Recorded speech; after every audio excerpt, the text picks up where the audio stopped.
4 দিনের রাষ্ট্রীয় সফরে বর্তমানে চীনে অবস্থান করছেন স্পেনের প্রধানমন্ত্রী Pedro Sanchez.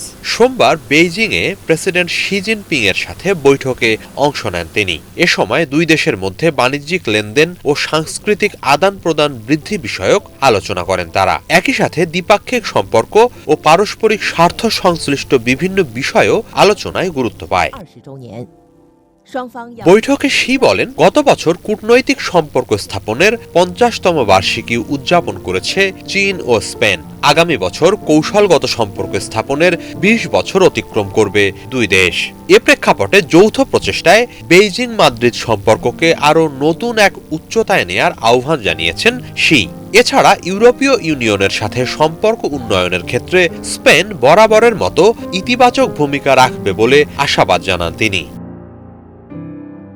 Artificial intelligence, digital অর্থনীতি, গ্রিন এনার্জি সহ অত্যাধুনিক প্রযুক্তির বিভিন্ন খাতে দুই দেশ যৌথভাবে কাজ করবে বৈঠকে এ আশাবাদ জানান চীনের প্রেসিডেন্ট। চীনা ব্যবসায়ীদের জন্য স্পেনে বৈষম্যহীন ব্যবসায়িক পরিবেশ নিশ্চিতের আহ্বান জানান তিনি।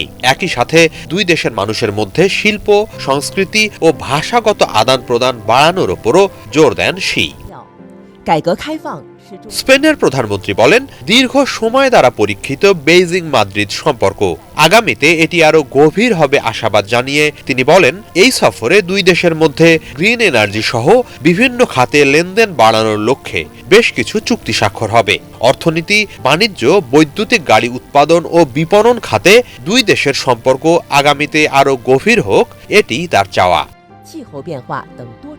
স্পেন সবসময় চীনকে নিজের শক্তিশালী অংশীদার বিবেচনা করে উল্লেখ করে সানচেজ বলেন, দুই দেশ যৌথভাবে জাতীয়, আঞ্চলিক ও আন্তর্জাতিক পর্যায়ে ইতিবাচক ভূমিকা রাখবে, এমনটাই আশা করেন তিনি। এ সময় ফিলিস্তিন ও ইউক্রেন যুদ্ধ বন্ধে সর্বতোভাবে কাজ করে যাওয়ার অঙ্গীকার করেন শি ও সানচেজ।